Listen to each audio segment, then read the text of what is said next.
Je cite Madame Merveille Bip. Bonjour. Bonjour, Bienvenue à vous sur le plateau de Rancard. merci beaucoup. Comment allez-vous? Bien.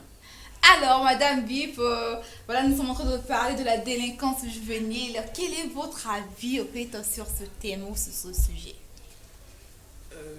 L'avis, en avis, Un avis. Qu'est-ce que vous en pensez au fait sur ça, de façon générale?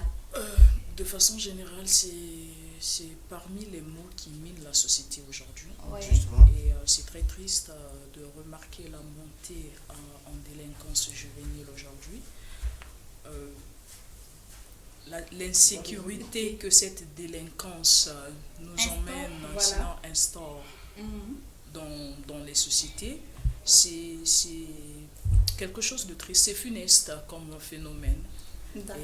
voilà, c'est ce que je peux dire. D'accord. Alors, Madame Merveille Bip, vous êtes écrivaine, si je ne me trompe pas, c'est ça? Auteur. Auteur. Ah, d'accord, excusez-moi. Auteur.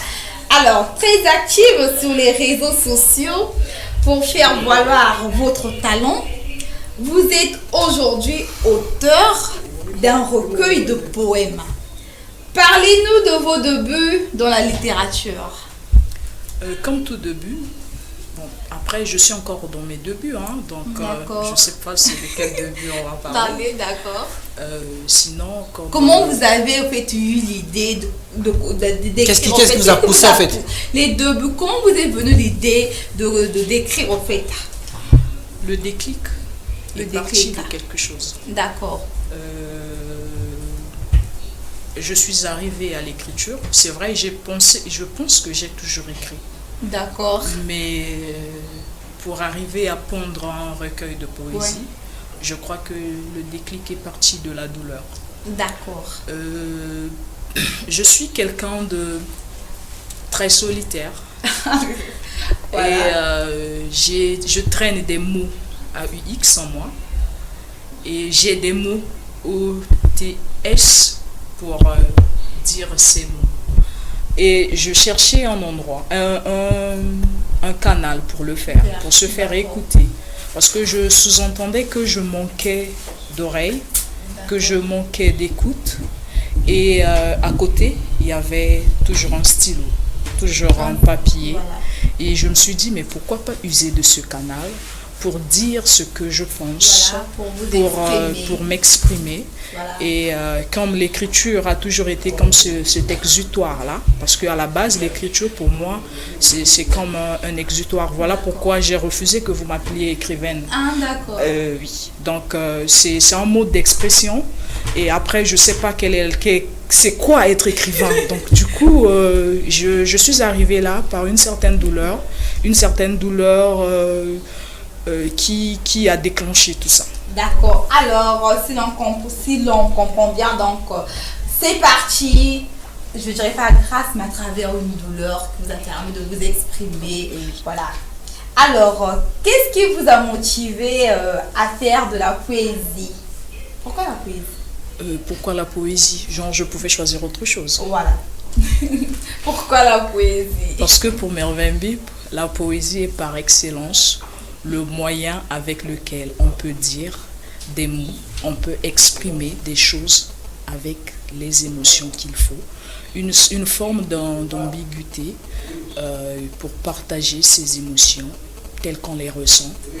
Parce que, Alors, en tant qu'une femme, comment vivez-vous cette carrière littéraire? Parce que c'est un monde qui est généralement dominé par le genre masculin, si je ne me trompe pas. Ça fait quoi d'être une femme et de vivre cette passion, de faire cette carrière littéraire? bon, jusqu'aujourd'hui, je ne sais pas si je suis femme ou homme. C'est peut-être pour ça que j'ai mis la perruque pour me sentir un peu femme. Parce que je me prends comme humain, tout simplement, Comme humain, sans sexe. Sans sexe. Et je me dis, je crois que ça se traduit par mon caractère très masculin. Et je me dis que ce qu'un homme fait, quand je peux, je crois que je peux le faire aussi. Hein. Voilà. Donc du coup, me sentir un peu comme à part dans cet univers, ça c'est pour ceux ceux qui se sont mis dans un camp, se sont classés dans un camp. Soit ils sont femmes, soit ils sont hommes. Or, moi, je suis humain, tout Humain, simplement. tout simplement. Oui. Voilà. Vous êtes humain, tout simplement. Merci pour cette sage réponse. D'ailleurs, j'ai très apprécié. Que j'ai Merci. d'ailleurs apprécié, j'allais dire. Alors, aviez-vous rencontré des difficultés pour publier? Oui, des Lesquelles? difficultés, on en a Parlez-nous-en. toujours. Arriver à faire confiance à une maison d'édition. Les maisons d'édition, on n'en connaît pas beaucoup, même en tant qu'auteur, ceux qui sont dans le monde de littérature. En tout cas, c'est un monde très glissant. Il y a de l'arnaque un peu partout, donc il faut savoir à quelle édition confier ses écrits et tout. Et il y a aussi le coût, le coût de l'édition qui est un grand problème aujourd'hui. Mais après, on comprend peut-être que les éditeurs aussi, avec tout ce qu'ils utilisent et tout, parce que certains, ils impriment même pas au Congo ici. C'est le cas de Saveur de mes larmes. Ce livre n'a pas été imprimé au Congo. Et donc, par rapport à toutes ces difficultés, on pense que c'est aussi un grand travail. Donc, les difficultés qu'on rencontre, c'est dans les moyens et dans les structures. D'accord, dans les moyens et dans les structures. Alors, je vais vous poser une question. Quelle est votre source d'inspiration? Je crois que vous avez déjà répondu à cette question. Non. Source d'inspiration. Un déclic et une source d'inspiration, c'est pas la même chose. Ah, d'accord. Parce qu'on peut avoir des inspirations qu'on Voilà. garde, mais le déclic, D'accord. je pense que c'est quelque chose. Alors, je vous pose la question alors. Quelle est votre source d'inspiration? Merveille Bible s'inspire de tout. De votre beauté, par exemple. Merci. Et ouais. de tout ce qui est vivant, tout ce qui vit, je crois qu'il y a une inspiration, même dans la façon de manger d'un enfant, il y a Voilà. de la poésie. Il y a de la poésie. Oui. Alors, quel conseil donnerez-vous aux jeunes femmes qui aspirent, excusez-moi, à la littérature? Qu'est-ce que je peux dire? Que la littérature, c'est un terrain très glissant, Voilà. que n'est pas littéraire, si je peux appeler, ou c'est pas